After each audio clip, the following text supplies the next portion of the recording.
और आज हम very very very very very very important topic cover करने वाले हैं, फ्योल्स प्रिंसिपल ऑफ मैनेजमेंट। यहाँ पर आपको दो लोगों के प्रिंसिपल ऑफ मैनेजमेंट पढ़ने हैं, एक है आपके फ्योल और एक है टेलर। तो आज की क्लास में हम कवर करने की कोशिश करेंगे। ऑलमोस्ट 14 इनके प्रिंसिपल्स हैं कि जब कोई पर्सन मैनेजर बनता है तो उसको हमने प्रिंसिपल पढ़ा था कि प्रिंसिपल क्या होती है, statement of truth for the general guidelines for the manager of the company या फिर manager of the organisation for the guideline. ठीक है, तो वो प्रिंसिपल्स का काम क्या होता है, वो मेजरली इनका क्या मेन काम होता है कि जो मैनेजर होता है उनको गाइड करना। ठीक है, उनको गाइड करना। तो यहाँ पर उन्हीं तो ये दो पर्सन है, फ्योल और टेलर, इन दोनों ने अपने अपने कुछ बेसिक प्रिंसिपल्स दिए हैं। इनको लगता है कि ये प्रिंसिपल अप्लाई करके कोई भी मैनेजर एक अच्छा मैनेजमेंट कर सकता है। तो यहाँ पर हम फ्योल के प्रिंसिपल्स आज पढ़ने वाले हैं और आपको टेलर के भी पढ़ने, तो टेलर के हम अगली वीडियो में पढ़ेंगे। आज हम फ्योल के आज हम कॉन्सेप्ट्स कवर करते हैं। तो फेलर के मैं आपको बता दूं 14 कॉन्सेप्ट्स है, 14 प्रिंसिपल्स है और ये 14 के 14 इंपॉर्टेंट है। तो आपको 14 के 14 याद रखने हैं। जब ये 14 कवर हो जाएंगे तो मैं लास्ट में आपको सारे एक साथ समझाऊंगी, लेकिन अभी हम एक एक करके समझते हैं। So start about the fuel principle of the management. सबसे पहले मैं फ्यूल के बारे में आपको बता देती हूँ। फ्यूल के कौन थे, तो एक माइनिंग इंजीनियर थे, फ्रेंच के रहने वाले थे ये। तो एक फ्रेंच जो फ्रांस की कंपनी में ये एज अ मैनेजर जब इनको अपॉइंट किया गया तो एक सिचुएशन ऐसी है इनकी कंपनी में, इनकी ऑर्गेनाइजेशन में एक ऐसी स्टेज आ गई जिसको हम बोलते हैं बैंकरप्टी, यानी कि बंद होने की कगार पे आ गई। बहुत बुरी मतलब उस कंपनी की जो थी वो सिचुएशन हो गई by default of the management की वजह से, क्योंकि उस कंपनी के मैनेजर उसको मैनेज अच्छे से नहीं कर पा रहे थे। तो फ्योल को उन्होंने एज अ मैनेजर बनाया और उन्होंने ये चैलेंज जो था उसको एक्सेप्ट किया और उन्होंने अपने प्रिंसिपल ऑफ मैनेजमेंट से, उन्होंने अपने एक्सपीरियंस से उस बैंकरप्टी ऑर्गेनाइजेशन को उन्होंने उठाकर उसको एक बहुत वेल नोन, बहुत अच्छी ऑर्गेनाइजेशन में कन्वर्ट कर दिया। तो उन्होंने वहीं से जाना कि एक ऑर्गेनाइजेशन के चलने के पीछे उसके प्रिंसिपल ऑफ मैनेजमेंट भी बहुत ज़्यादा वैल्यूएबल होते हैं। तो यहाँ पर हम उसके क्या पढ़ने वाले हैं, तो उसने कौन कौन से प्रिंसिपल दिए, उसने कौन कौन से प्रिंसिपल्स को एक्सपीरियंस किया, तो वहाँ पर हम उसके वो वाले प्रिंसिपल पढ़ने वाले हैं। तो अब हम स्टार्ट करते हैं। 14 प्रिंसिपल है फ्यूल के, यहाँ पर अभी हमने 4 ही किए हैं। अभी नेक्स्ट हम आगे करते जाएंगे, पूरे 12 के 12 प्रिंसिपल हम यहाँ पर कवर करने हैं। सबसे पहला है division of work. Division of work का मतलब क्या होता है कि मान लो एक ऑर्गेनाइजेशन के अंदर एक काम है प्लानिंग करना। ठीक है, अब हमारा जो मैनेजर है, आप जानते हैं कि कोई भी किसी भी कंपनी के अंदर कम से कम मतलब एक मैनेजर नहीं होगा। अगर कोई बहुत बड़ी ऑर्गेनाइजेशन है तो उसके अंदर एक मैनेजर नहीं होता, उसके अंदर बहुत सारे मैनेजर होते हैं। और अगर हमें किसी प्रोजेक्ट की प्लानिंग करनी है तो आपने क्या करना है, उस प्लानिंग को काफी पार्ट्स में डिवाइड कर देना है। ठीक है, तो इसमें हमें क्या बोलता है कि डिवीजन ऑफ वर्क, यानी कि आप एक काम को छोटे छोटे टास्क में डिवाइड कर दो और उन टास्क को अलग अलग पर्सन को दे दो। तो जब आप उस काम को बहुत सारे लोगों को, जब आप एक काम एक ही पर्सन से कराएंगे, जब आप कोई लेंथी काम एक पर्सन से कराएंगे तो वो स्टार्टिंग में तो एंथुसियास्टिक होगा, लेकिन बाद में धीरे धीरे उसकी एफिशिएंसी, उसका एंथुसियाज्म सब खत्म होते चले जाएगा। तो जो काम की एफिशिएंसी निकलनी चाहिए, इफेक्टिवनेस होनी चाहिए, वो इफेक्टिवनेस उस काम में नहीं होगी। लेकिन अगर वही काम काफी ज्यादा लोग करते हैं और उसके छोटे छोटे टास्क परफॉर्म करते हैं तो यही चीज में क्या हो जाएगा, बहुत ज्यादा उसमें बहुत अच्छी उसकी वैल्यू निकल के आएगी, बहुत एफिशिएंसी और इफेक्टिवनेस उस टास्क की हो जाएगी। तो डिवीजन ऑफ वर्क में हम क्या पढ़ते हैं, इसमें पढ़ते हैं to achieve a great efficiency. अगर हमें किसी टास्क की, अगर हम किसी वर्क को डिवाइड कर दें स्मॉल टास्क में, तो उससे क्या होगा, we are able to achieve great efficiency, specialisation and increase productivity. उससे हमारी इंक्रीज इन प्रोडक्टिविटी होगी। जैसे मैं आपको एग्जांपल लेके चलती हूँ। अभी मैंने मान लो 20 मिनट की वीडियो बनाई, 20 मिनट की वीडियो को मैं बिना रुके, बिना थके, बिना किसी बोरिंग हुए मैं आपको बहुत अच्छे से पढ़ा सकती हूँ। लेकिन वही बात आ जाए कि मैं आपको पूरा का पूरा सिलेबस एक साथ कराने आ जाऊँ, अगर मैं आपको पूरा सिलेबस एक साथ कराऊंगी तो वो वीडियो आपकी कम से कम बनेगी 6 से 7 से 8 घंटे की। तो आप ही सोचो कि चीजों को टुकड़ों में बांटना ज्यादा बेटर है या फिर चीजों को एक साथ करना ज्यादा बेटर है। अगर आप भी 6 से 7 घंटे की एक साथ वीडियो देखेंगे तो आप बोर हो जाएंगे, लेकिन 20-20 मिनट की वीडियो देखना आपके लिए कोई बड़ी बात नहीं है। तो इसलिए क्या होता है, जब हम किसी टास्क को छोटे छोटे हिस्सों में बांट देते हैं तो उससे क्या होता है, achieve great efficiency, specialisation, increase productivity and decrease unnecessary wastage. Unnecessary wastage का मतलब क्या होता है, जैसे मान लो अगर मैं बहुत ज्यादा बोर हो जाऊंगी तो मैं क्या करूंगी, यानी कि वेस्टेज ऑफ टाइम है ना, वेस्टेज ऑफ टाइम होगी। तो इससे क्या होगा कि जब हम टास्क को डिवाइड कर देते हैं तो इससे अननेसेसरी वेस्टेज ऑफ रिसोर्सेज भी क्या हो जाती है, डिक्रीज हो जाती है। तो ऐसा क्यों by dividing the work in the small task. तो फ्यूल का पहला प्रिंसिपल बोलता है कि आपको प्रिंसिपल्स को क्या कर देना है, अपने आपको टास्क को क्या कर देना है, आपको बड़े बड़े टास्क को छोटे छोटे टास्क में कन्वर्ट कर देना है और फिर उसको फर्दर डिवाइड करना है, एलोकेट करना है। नेक्स्ट आ जाते हैं, नेक्स्ट बहुत इंपॉर्टेंट है और ये पेपर में आ चुका है काफी बार, अथॉरिटी एंड रिस्पॉन्सिबिलिटी। देखो अथॉरिटी का मतलब क्या होता है और रिस्पॉन्सिबिलिटी का मतलब क्या होता है। अथॉरिटी और रिस्पॉन्सिबिलिटी ये जो दो टर्म है ये इंटर रिलेटेड है और ये दोनों term related to top management से रिलेटेड है और कभी कभी मिडिल मैनेजमेंट से भी रिलेटेड ये टर्म्स होती हैं। अथॉरिटी का मतलब क्या होता है, अथॉरिटी का हिंदी में बोलूँ तो अधिकार, रिस्पॉन्सिबिलिटी को अगर मैं हिंदी में बोलूँ तो उत्तरदायित्व, यानी कि मैंने आपको कोई काम करने की अथॉरिटी दी, मैंने आपको उसे मान लो मैंने आपको बोला कि आपको चैप्टर 1 के नोट्स बनाने हैं, मैंने आपको क्या बोला कि आपको चैप्टर 1 के नोट्स बनाने हैं और मैंने आपको अपनी बुक दे दी कि आपको मेरी बुक जैसे भी आप इस्तेमाल करना चाहो, मैंने आपको अपने नोट्स भी दे दिए, मैंने आपको अपनी बुक भी दे दी, मैंने आपको सारे अधिकार दे दिए अपने आप, अगर आपको मुझसे कुछ पूछना है तो आप पूछ भी सकते हो। तो ये होती है अथॉरिटी। मैंने किसी और बच्चे को नहीं बोला, मैंने सिर्फ आपको बोला कि आपको ये काम करना है, तो ये होता है अधिकार देना, अथॉरिटी देना। लेकिन फिर मैंने आपसे 2 दिन बाद पूछा कि आपने नोट्स बनाए, तो आप 2 चीजों में आंसर दोगे, या तो आप हाँ में या फिर आप ना में। तो ये जो आपको मुझे वापस से पलट के जवाब देना है, ये है आपकी रिस्पॉन्सिबिलिटी, यानी कि जब मैं आपको पावर दे रही हूँ तो आप मुझे बदले में क्या दोगे, उस पावर के बदले आप मुझे उस चीज की रिस्पॉन्सिबिलिटी लोगे अपने ऊपर, ठीक है। तो यही होता है अथॉरिटी। अथॉरिटी का मतलब क्या होता है, authority means power to take decision, यानी कि मैंने आपको क्या दे दी, मैंने आपको पावर दे दी कि अब आप कोई भी डिसीजन लो, आप नोट्स कैसे भी बनाओ, चाहे आप बुक की हेल्प लो, चाहे आप नोट्स की हेल्प लो, कैसे भी लो। नेक्स्ट है रिस्पॉन्सिबिलिटी का मतलब क्या होता है, ये जो मैंने आपको पावर दिया ना, ये जो मैंने आपको पावर दी है, इस पावर के बदले आपका उत्तरदायी बनता है, आप लायबल हो मुझे आंसर देने के लिए। Means you are obligate to complete the task receive, यानी कि अब आपको वो टास्क मुझे कंप्लीट करके देना ही पड़ेगा, वो आपकी रिस्पॉन्सिबिलिटी है। अगर हुआ तो वेरी गुड, अगर नहीं हुआ तो आपको मुझे आंसर देना होगा कि क्यों नहीं हुआ। समझ आया। तो आप हमेशा याद रखना, जब भी बात अथॉरिटी डेलीगेट करने की आती है तो रिस्पॉन्सिबिलिटी पीछे पीछे अपने आप उसके आ जाती है, ठीक है। तो अथॉरिटी का मतलब क्या होता है, to power to hand over power of the decision, और रिस्पॉन्सिबिलिटी का मतलब क्या होता है, obligation to complete a task, ठीक है। नेक्स्ट आ जाता है डिसिप्लिन। देखो डिसिप्लिन हमारे लिए बहुत जरूरी इंपॉर्टेंट है। हम सिर्फ मैनेजमेंट में नहीं बात करें, हम अपनी रियल लाइफ में भी अगर बात करें तो डिसिप्लिन होना बहुत जरूरी है, खासकर स्टूडेंट लाइफ में। डिसिप्लिन का मतलब क्या होता है, अगर हमारे घर के कोई प्रिंसिपल है, जैसे एग्जांपल स्कूल का लेके चलती हूँ मैं, जैसे हम जब स्कूल में जाते हैं तो स्कूल की जो प्रिंसिपल जो स्कूल के जो रूल्स एंड रेगुलेशंस होते हैं, हम जब उसको फॉलो कर लेते हैं तो हम क्या बोले जाते हैं कि ये बच्चा बहुत डिसिप्लिन है। यानी कि आप जिस ऑर्गेनाइजेशन से अटैच हैं, एंगेज हैं, जब आप उसके रूल्स को फॉलो करते हो तो आप क्या बोले जाते हो कि आप डिसिप्लिन हो। तो डिसिप्लिन का मतलब क्या होता है, डिसिप्लिन का मतलब होता है जब आप किसी ऑर्गेनाइजेशन के रूल्स को फॉलो करते हो, ऑर्गेनाइजेशनल रूल्स फॉलोड, तो आप क्या कहे जाओगे, डिसिप्लिन कहे जाओगे। तो एक बार देखते हैं इसमें क्या लिखा है, इट रिक्वायर्स क्लियर। अच्छा मुझे एक बात बताओ, डिसिप्लिन कोई पर्सन कब कहा जाएगा, क्यों कहा जाएगा, जब एक सुपरवाइजरी लेवल पर होके, हम यहाँ पर प्रिंसिपल ऑफ मैनेजमेंट पढ़ रहे हैं विद रेफरेंस टू मैनेजर को लेके चल रहे हैं हम। मैनेजर का मतलब सुपरवाइजर भी हो सकता है। तो सुपरवाइजर कैसा होना चाहिए, सुपरवाइजर कब डिसिप्लिन में होगा, जब वो क्लियर एंड फेयर बिहेवियर रखेगा, ठीक है। एक सुपरवाइजर या फिर मैनेजर कब वो हमें लगेगा कि वो डिसिप्लिन है, जब वो क्लियर एंड फेयर बिहेवियर रखेगा फिर with all the worker of the organisation. उसके बाद आप इसकी डेफिनेशन ये भी बोल सकते हो, डिसिप्लिन का मतलब होता है to adhere the organisational rules by the subordinate. जब सबऑर्डिनेट ऑर्गेनाइजेशनल रूल का पालन करते हैं तो उसको हम क्या बोलते हैं, डिसिप्लिन बोलते हैं। तो फेयोल ने थर्ड प्रिंसिपल क्या बताया है, discipline must be exist in the organisation, ठीक है। नेक्स्ट आ जाते हैं यूनिटी ऑफ कमांड।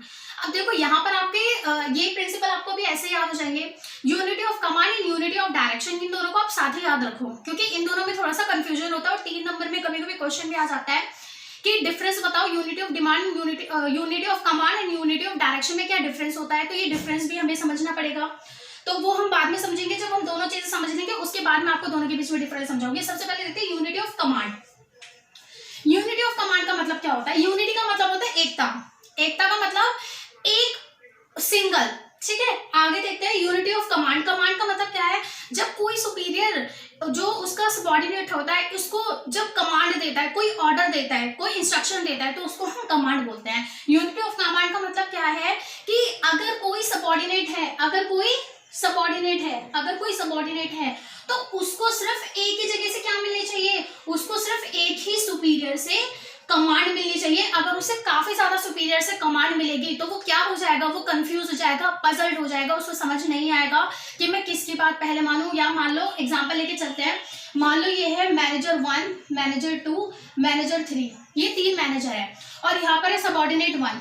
ठीक है, अब क्या हुआ, इस मैनेजर ने इसको कमांड दी तो इसके लिए काम करना कोई बड़ी मुश्किल बात नहीं है। अब मान लो मैनेजर 2 ने भी इसको टास्क दे दिया। अब यहाँ से इसकी कंफ्यूजन शुरू हो गई कि अब मैं पहले मैनेजर 1 का काम करूँ या मैनेजर 2 का काम करूँ। अब मान लो इसको मैनेजर 3 ने भी दे दी तो अब क्या होगा, अब ये ना तो मैनेजर 1 का काम कर पाएगा, ना 2 का कर पाएगा, ना 3 का कर पाएगा, क्योंकि उसके ऊपर वर्कलोड ज्यादा हो गया, इसको कमांड काफी ज्यादा जगह से मिल रही है। तो यूनिटी ऑफ कमांड का मतलब क्या होता है, मीन्स दैट एवरी वर्कर की जगह आप क्या लिख सकते हो, सबऑर्डिनेट।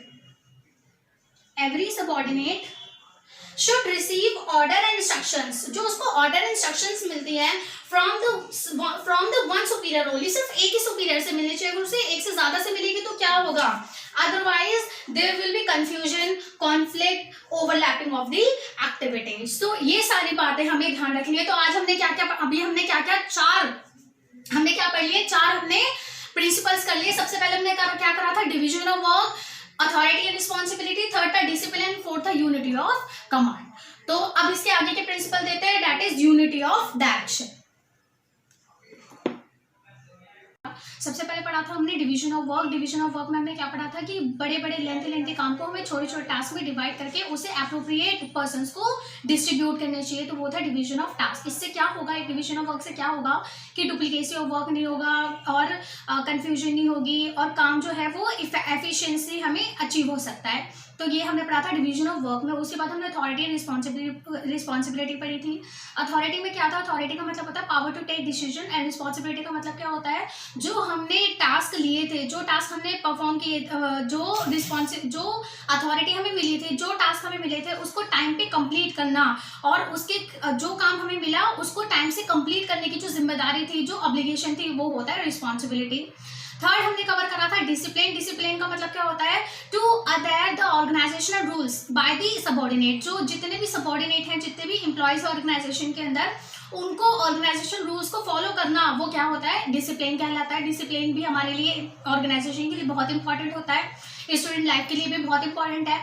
उसके बाद हमने लास्ट पढ़ा था unity of command. Unity of command में हमने क्या पढ़ा था कि one subordinate must receive the instruction और the order from the one superior only, कि एक सुपीरियर से ही एक सबऑर्डिनेट को इंस्ट्रक्शंस या फिर टास्क मिलने चाहिए। अगर उसे एक से ज्यादा से मिलेंगे तो वो क्या हो जाएगा, कंफ्यूज हो जाएगा, उसे नहीं समझ आएगा कि पहले मैं किसका टास्क परफॉर्म करूं और किसका टास्क परफॉर्म नहीं करूं। तो इससे क्या होगा, डिले ऑफ वर्क होगा, डुप्लीकेशन होगी, कंफ्यूजन होगी। तो ये सारे जो थे, मतलब ये 4 प्रिंसिपल हमारे लिए फर्स्ट 4 प्रिंसिपल थे जो आपको अच्छे से याद रखने हैं।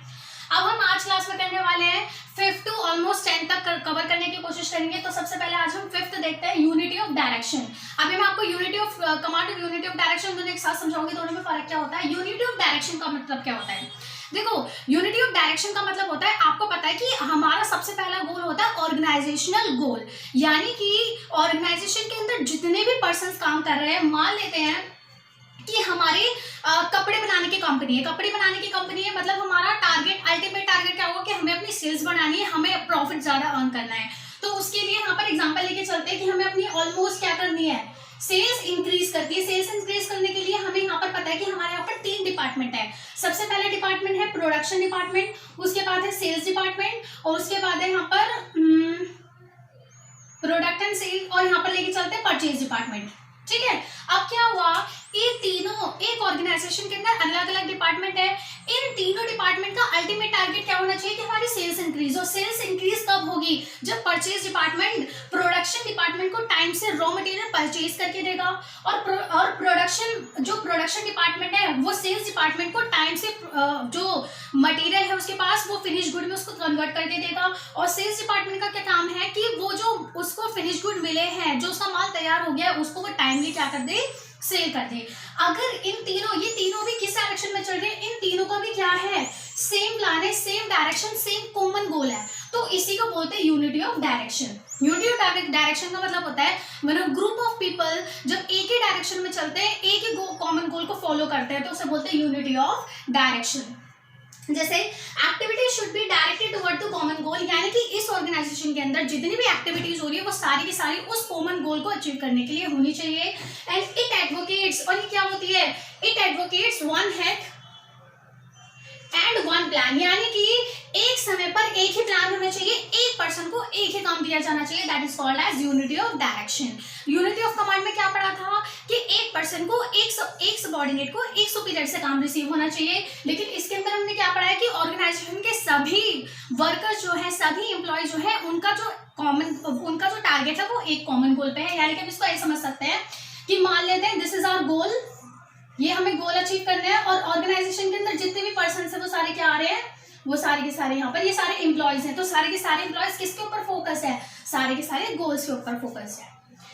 तो ये था हमारा यूनिटी ऑफ डायरेक्शन। नेक्स्ट आ जाते हैं subordinate of the individual interest. देखो क्या होता है एक्चुअली में, अगर मैं ये पॉइंट आपको एक चीज से समझाना चाहूँ तो इनके कहने का मतलब है कि आपको सबऑर्डिनेट के इंडिविजुअल इंटरेस्ट पे नहीं जाना, मतलब जो एम्प्लॉयज हैं उनके पर्सनल इंटरेस्ट पे नहीं जाना। आपको सबसे पहले आपकी क्या रिस्पॉन्सिबिलिटी बनती है, आपको क्यों उस ऑर्गेनाइजेशन के अंदर आपको क्यों उस ऑर्गेनाइजेशन के अंदर एम्प्लॉय किया गया है, आपको एम्प्लॉय किया गया है ताकि आप ऑर्गेनाइजेशनल गोल्स को अचीव करो। तो ये हमें बताता है कि interest of an organisation should be at priority, यानी कि आपका जो ऑर्गेनाइजेशनल गोल है ना, आपके जो ऑर्गेनाइजेशनल गोल है वो प्रायोरिटी पे होने चाहिए, ना कि interest of any individual employee. ठीक है, आप किसी इंडिविजुअल एम्प्लॉय के लिए काम नहीं कर रहे हो ऑर्गेनाइजेशन में, आप ऑर्गेनाइजेशन में काम कर रहे हो फॉर द ऑर्गेनाइजेशनल गोल। ठीक है, तो ये होता है subordinate of the individual interest. 7 पे आ जाते हैं रेम्युनरेशन। रेम्युनरेशन आप जानते हो is nothing but the salary. अब देखो, आपको अगर अपने वर्कर से काम कराना है तो आपको उनको क्या देनी होगी, आपको उनको सैलरी देनी होगी। सैलरी जो होती है एम्प्लॉयज के लिए मोटिवेशन का काम करती है, और आपको पता है मोटिवेशन दो तरीके की होती है, मॉनेटरी नॉन मॉनेटरी। दोनों ही तरीके से आप उनकी रेम्युनरेशन, उनकी सैलरी बढ़ाकर आप उनको मोटिवेट करा सकते हो। जब आप उनको मोटिवेट रखोगे तो वो आपके लिए काम भी बहुत अच्छा करके देंगे। तो रेम्युनरेशन क्या होती है, it is important factor for motivating the workers. Workers को मोटिवेट करने के लिए बहुत इंपॉर्टेंट होती है रेम्युनरेशन। अगर आप उनको खुश रखोगे तो वो आपको खुश रखेंगे। It should be according to the individual efforts, और ऐसा नहीं है कि आप जो काम कर रहा है उसको भी आप उतनी सैलरी दे रहे हो, जो काम नहीं कर रहा आप उसको भी इतनी सैलरी दे रहे हो, तो ऐसा नहीं होना चाहिए। जो बंदा जितने काम कर रहा है according to his personal effort, personal effort, तो उसके उसी के हिसाब से उसको क्या मिलनी चाहिए, रेम्युनरेशन मिलनी चाहिए। ठीक है, 8 पॉइंट है हमारा, 8th प्रिंसिपल है centralisation and decentralisation.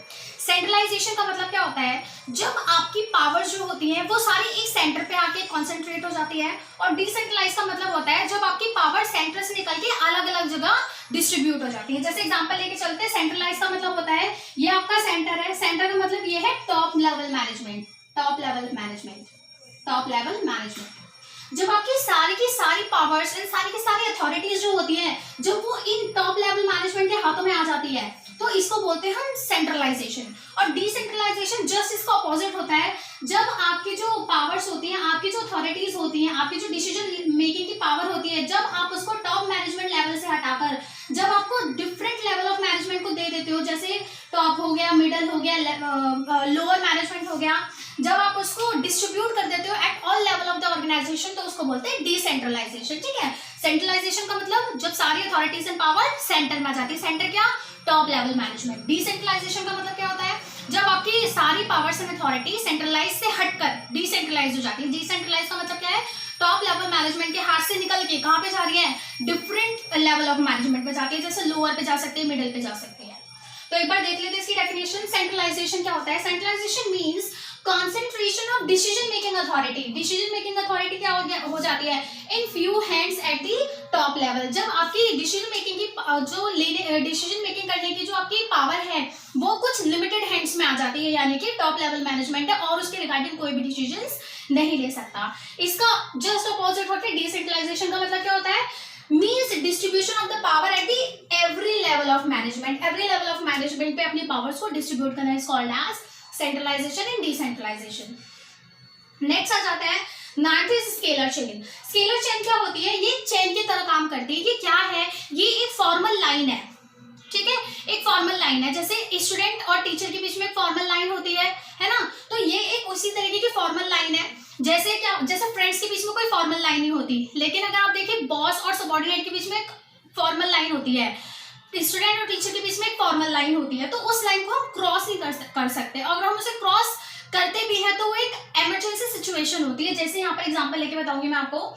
Scalar chain देखते हैं, there is a formal phenomenon या फिर फॉर्मल लाइन। ये फॉर्मल लाइन होती है किस चीज की? Authority between superior and subordinate, subordinate और सुपीरियर के बीच की ये एक लाइन होती है कि जो सबऑर्डिनेट है वो अपने सुपीरियर को एक्सीड ही नहीं कर सकते, मतलब उसको ओवरलैप नहीं कर सकते, ठीक है। और from the highest to the lowest rank, और ये क्या होती है? ऊपर से नीचे की तरफ आती है। आप इसको ऐसे बोल सकते हो कि आपकी जो पावर होती है वो इस तरीके से चलती है।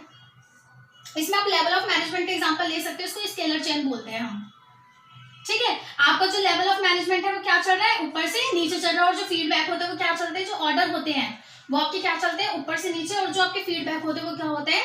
नीचे से ऊपर, ठीक है। लेकिन अभी मैंने बोला कि स्केलर चेन को कभी कभी इमरजेंसी में तोड़ा जा सकता है। देखो मैं हमेशा की बात कर रही हूँ, वैसे तो हमें इसको क्रॉस नहीं करना चाहिए, यानी कि एक सबऑर्डिनेट को सिर्फ अपने, यानी कि मान लो ये लोअर लेवल मैनेजमेंट है, लोअर लेवल मैनेजमेंट को सिर्फ क्या अलाउड है कि वो सिर्फ मिडिल लेवल मैनेजमेंट से बात करता है, वो डायरेक्ट टॉप से नहीं बात कर सकता, यानी कि ये सिर्फ मिडिल लेवल से बात करेगा, टॉप लेवल से ये डायरेक्ट बात नहीं कर सकता। ये होती है स्केलर चेन।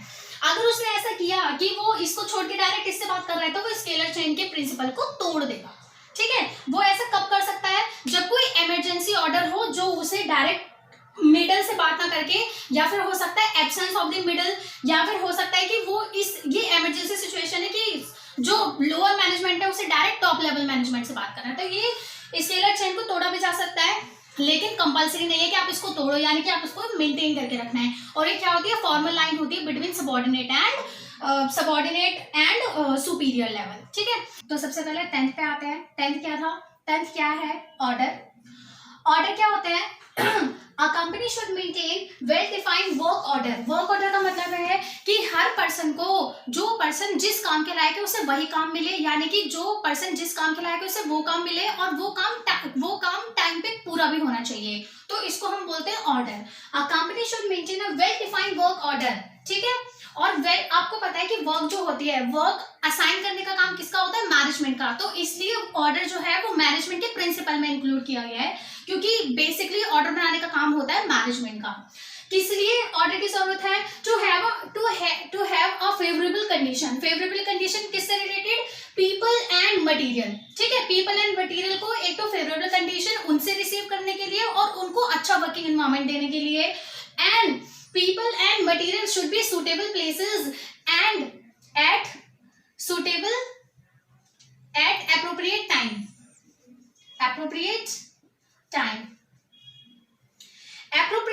और appropriate places पे उनको पुट करना, ये भी क्या होता है? ऑर्डर प्रिंसिपल के अंदर इंक्लूड होता है, ठीक है। तो ऑर्डर का सिंपल सा मीनिंग क्या है? ऑर्गेनाइजेशन के मैनेजमेंट द्वारा लोगों को, पर्सन्स को और मटेरियल को, रिसोर्सेज को ऐसा उनको वेल डिफाइंड ऑर्डर देना is called as order principle. Next आ जाता है इक्विटी। इक्विटी का एक और नाम होता है इक्वालिटी। इक्विटी को ही हम बोलते हैं इक्वालिटी। अब इक्वालिटी तो आप समझ गए होंगे। इक्वालिटी का मतलब होता है, इक्वालिटी प्रिंसिपल बोलता है कि जो वर्किंग एनवायरनमेंट होता है, जो वर्किंग कंडीशंस होती हैं, जो वर्किंग एनवायरनमेंट होता है, वर्किंग प्लेस होता है, वो किसी भी एम्प्लॉय के लिए डिस्क्रिमिनेटिंग प्लेस नहीं होना चाहिए, यानी कि जो वर्किंग एनवायरनमेंट है वो free from all kind of discrimination होना चाहिए। जैसे रेस से रिलेटेड डिस्क्रिमिनेशन नहीं होना चाहिए, जेंडर से रिलेटेड डिस्क्रिमिनेशन होना चाहिए, अमीर और गरीब के अंदर डिस्क्रिमिनेशन नहीं होना चाहिए, स्टेटस को लेकर डिस्क्रिमिनेशन नहीं होना चाहिए, पढ़ाई को लेकर डिस्क्रिमिनेशन नहीं होना चाहिए। तो ये सारी चीज आती है इक्वालिटी में। तो इक्वालिटी क्या होती है? Principle of justice should be follow, यानी कि वर्किंग एनवायरनमेंट के अंदर मैनेजमेंट को क्या करना चाहिए? इक्वालिटी ऑफ जस्टिस, उसको क्या करना चाहिए? फॉलो करना चाहिए, should be followed, and no worker should be duly favoured और पनिश्ड। किसी भी वर्कर के साथ ऐसा नहीं होना चाहिए उसको जो मैनेजर है वो उसको बिना फालतू में फेवर कर रहा है या फिर उसको बिना फालतू में ही किसी और के कहने पे पनिश कर रहा है। तो ये क्या होता है, प्रिंसिपल ऑफ इक्वालिटी। नेक्स्ट आ जाते हैं स्टेबिलिटी ऑफ पर्सनल। इसमें क्या है, इसमें होता है जॉब सिक्योरिटी। सिंपल से स्टेबिलिटी का मतलब है किस तरीके का, इकोनॉमिक। हर एम्प्लॉय जो है वो क्या होना चाहता है, वो इकोनॉमिक स्टेबल होना चाहता है। अगर मान लो दो ऑर्गेनाइजेशन है, एक ऑर्गेनाइजेशन उसे 5 साल का कॉन्ट्रैक्ट दे रही है और एक ऑर्गेनाइजेशन उसे सिर्फ 1 महीने का या फिर 1 साल या फिर 6 महीने का कॉन्ट्रैक्ट दे रही है, तो आप खुद सोचो वो कौन सी ऑर्गेनाइजेशन में जाएगा। ऑफ कोर्स वो 5 साल वाले ऑर्गेनाइजेशन में जाएगा। क्यों? क्योंकि वहां पर उसे जॉब सिक्योरिटी मिल रही है। तो stability of person is nothing but the related to job security. And employ delivers his best. कोई भी एम्प्लॉय अपना अच्छा तभी देगा when he feels that he is securing job, यानी कि उसकी जॉब जो है वो सिक्योर है, यानी कि उसको जॉब से कोई भी निकालने वाला नहीं है। तो वो क्या करेगा कि भैया मुझे तो इसी ऑर्गेनाइजेशन में रहना है, तो वो क्या करता है, अपना बेस्ट देने की कोशिश करता है। It is duty of the management to offer job security. और ये किसकी ड्यूटी है, जॉब सिक्योरिटी ऑफर करना, मैनेजमेंट की। नेक्स्ट आ जाते हैं सेकेंड लास्ट, इनिशिएटिव। इनिशिएटिव का मतलब होता है पहल करना। इसका मतलब क्या होता है, पहल करना या फिर फर्स्ट स्टेप लेना। The employee should supported, the employee, जो एम्प्लॉयज हैं, आपको पता है ना कुछ मैनेजमेंट थोड़े से नेक्चर से होते हैं, जैसे टीचर्स भी होते हैं थोड़े से खड़ूस टाइप होते हैं। तो बच्चा बोलता है कि मैम हम इसको ये भी तो बोल सकते हैं, या फिर मैथ्स के क्वेश्चन को आप ये बोलते हो कि हम इसको इस तरीके से भी सॉल्व कर सकते हैं। तो वो आपका तरीका हो सकता है कि वो सही हो, लेकिन जो टीचर्स होते हैं उनका बिहेवियर इतना अच्छा नहीं होता। वो उसको क्या करता है, नहीं जो क्लास में करवाया जा रहा है वही तुम्हें, और कोई तरीका नहीं फॉलो करना, वही तरीका फॉलो करना है।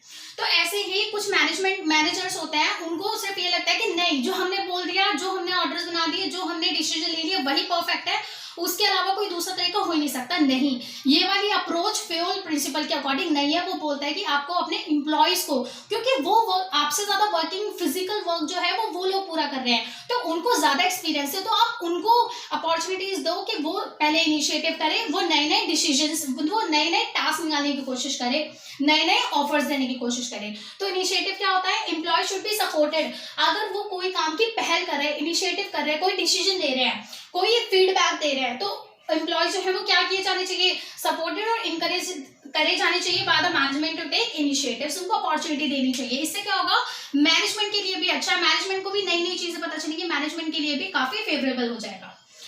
लास्ट आ जाता है एस्पिरिट द कॉर्प्स। ये थोड़ा सा पढ़ने में अजीब है, बट इसका मतलब कुछ नहीं है, इसका मतलब है टीम स्पिरिट। इसका मतलब क्या है, इसका नाम, इसका मतलब है टीम स्पिरिट। यानी कि ये वाला जो 14 कॉन्सेप्ट है ये बोलता है, देखो अगर आप किसी को एक उंगली से ऐसे मारोगे तो उसको इतना ज्यादा नहीं लगेगा, लेकिन अगर आप ये पांचों उंगलियों को मिला लो और उसके घुसा मारो तो उसे सब अकल ठिकाने आ जाएगी। बात समझ रहे हो? अगर आप इंडिविजुअल एक एक उंगली का इस्तेमाल करोगे, अगर आप इंडिविजुअल एक गोल को अचीव करने में किसी एक पर्सन को लगाओगे तो वो काम क्या है, मुश्किल। लेकिन जब आप उन्हीं 5 लोगों को इकट्ठा करोगे, यानी कि ऑर्गेनाइजेशन के अंदर जितने भी लोग हैं, जब आप उनको इकट्ठा कर लोगे तो वही काम आपका क्या हो जाएगा, तेजी से होना शुरू हो जाता है। आपने ये भी सुना होगा, एक से भले दो, का मतलब team work is better than lonely work. तो ये हो जाता है स्पिरिट द कॉर्प्स का मतलब क्या है, management should promote team spirit. Team spirit को यहाँ पर बढ़ावा देने की बात की गई है, unity and harmony and mutual understanding. अब देखो कोई भी टीम तभी अच्छी बनती है जब उनमें क्या हो, म्यूचुअल बेनिफिट हो, जब वो एक दूसरे को समझे, जब वो एक दूसरे को पसंद करते हो। अगर वो एक दूसरे को पसंद नहीं करेंगे तो टास्क तो कंप्लीट होने से रहा, उनको ही लड़ने भिड़ने से मौका नहीं मिलेगा, और मैनेजमेंट अपना टास्क पूरा कंप्लीट करने की जगह उनको लड़ाई रोकने में टाइम लग जाएगा। तो इसलिए क्या होता है कि कोई भी काम ज्यादा बेटर तब हो सकता है जब हम उसको टीम में रह के करें। तो ये हमारे आज 5 प्रिंसिपल हो चुके हैं, order, equity, stability of personal, initiative and Spirit the corps. तो अब हमारे 14 प्रिंसिपल सारे खत्म हो चुके हैं।